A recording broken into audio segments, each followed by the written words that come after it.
I've been doing a ton of videos on the mechanics of taking the Laplace transform, but you've been sitting through them, always wondering, what am I learning this for? And now I'll show you, at least in the context of differential equations. And I've gotten actually a bunch of letters on the Laplace transform, what does it really mean, and all of that. And those are excellent questions, and you should strive for that. It's hard to really have an intuition of the Laplace transform in the differential equations context, other than it being a very useful tool that converts differential or integral problems into algebra problems. But I'll give you a hint, and if you want a path to learn it in, you should pursue learn about Fourier series and Fourier transforms, which are very similar to Laplace transforms, and that'll actually build up the intuition on what the frequency domain is all about. But anyway, let's actually use a Laplace transform to solve a differential equation. And this is one we've seen before. So let me see. There it is. Okay, so let's say the differential equation is y prime prime plus 5 times the first derivative plus 6y is equal to 0. And you know how to solve this one, but I just want to show you with a fairly straightforward differential equation that you could solve it with the Laplace transform, and actually you end up kind of having a characteristic equation. And the initial conditions are y of 0 is equal to 2, and y prime of 0 is equal to 3. Now, to use a Laplace transform here, we essentially just take the Laplace transform of both sides of this equation. So we get, let me use a more vibrant color. So we get the Laplace transform of y, the second derivative, plus, well, we could say the Laplace transform of 5 times y prime, but that's the same thing as 5 times the Laplace transform of y prime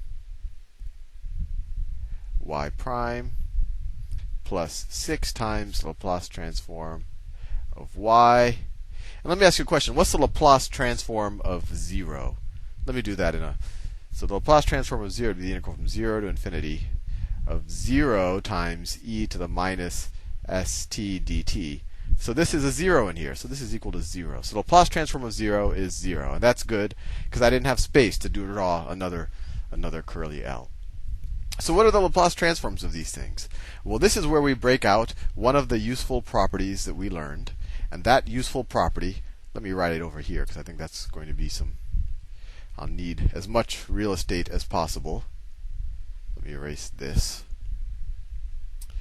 So we learned that the Laplace transform, I'll do it here. Actually, I'll do it down here. The Laplace transform of f prime, or we could even say y prime, is equal to s times the Laplace transform of y minus y of 0. Right? We proved that to you, and this is extremely important to know. So let's see if we can apply that. So the Laplace transform of y prime prime, if we apply that, that's equal to s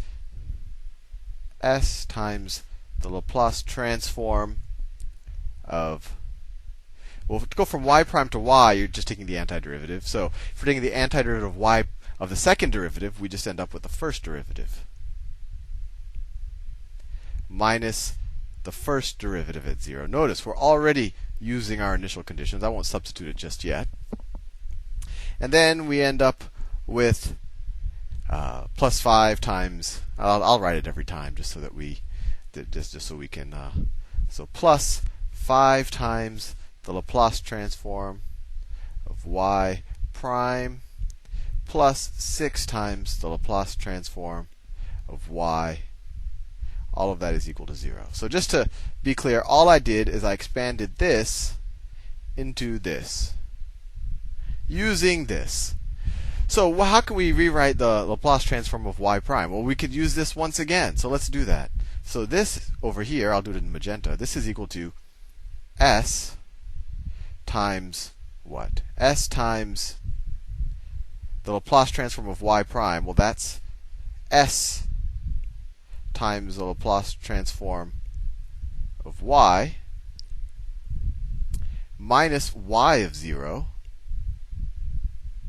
Right? I took this part and replaced it with what I have in parentheses.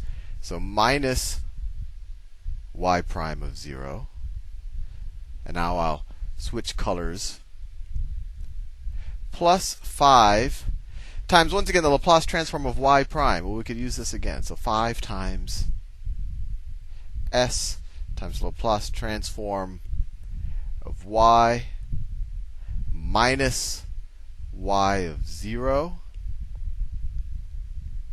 plus 6 times the Laplace transform. Oh, I ran out of space. 6 times the Laplace. I'll do it in another line. Plus 6 times the Laplace transform of y. All of that is equal to 0. I know this looks really confusing, but we'll simplify right now. We could get rid of this right here because we've used it as much as we need to. So now we just simplify.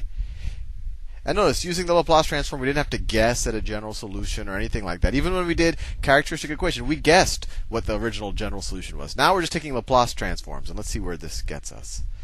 So simplifying, actually I just want to make clear because I know it's very confusing. So this, so I rewrote this part as this, and I rewrote this thing as this. And everything else is the same. But now let's simplify the math. So so we get s squared times the Laplace transform of y. I'm going to write smaller. I've learned my lesson. Minus s times y of 0. S times y of 0. Let's substitute y of 0 here. Y of 0 is 2. So s times y of 0 is 2 times s. So 2s. So I distribute that s. Minus y prime of 0. Y prime of 0 is 3. So minus 3 plus, so we have 5 times s times the Laplace transform of y. So plus 5s times the Laplace transform of y. Minus 5 times y of 0. Y of 0 is 2. So minus 10. Minus 10. Right? 5 times, this is 2 right here. So 5 times 2. Plus 6 times the Laplace transform of y. All of that is equal to 0. Now, let's group our Laplace transform of y terms and our constant terms, and we should be hopefully getting someplace. So let's see. My Laplace transform of y terms, I have this one, I have this one, and I have that one. So what am I left with? Well, let me factor out the Laplace transform of y part. So I get the Laplace transform of y, and that's good because it's a pain to keep writing it over and over, times s squared plus 5s plus 5s plus 6 plus 6. So those are all my Laplace transform terms. And then I have my constant terms. So I have 1s, so minus 2s, minus 2s, minus 3, minus 10 is equal to 0.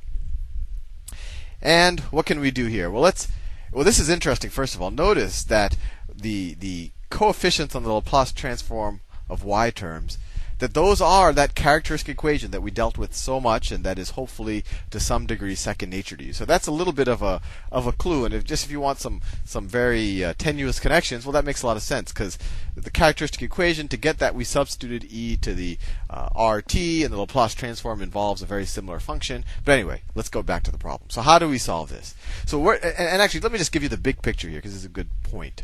What I'm going to do is I'm going to solve this. I'm going to say the Laplace transform of y is equal to something. And then I'm going to say, boy, what function's Laplace transform is at something? And then I'll have the solution. If that confuses you, just wait, and hopefully it'll make some sense. From here until that point, it's just some fairly hairy algebra. So let's scroll down a little bit just so we have some breathing room. And so I get the Laplace transform of y times s squared plus 5s plus 6 is equal to, let's add these terms to both sides of this equation, is equal to 2s plus 3 plus 10. Oh, that's silly. Plus 13. This is minus 13 here. A phone call. Who's calling? I think it's some kind of marketing phone call. Anyway, 2s plus 13. And now what can I do? Well, let's divide both sides by this s squared plus 5s plus 6. So I get the Laplace transform of y is equal to 2s plus 13 over s squared plus 5s plus 6.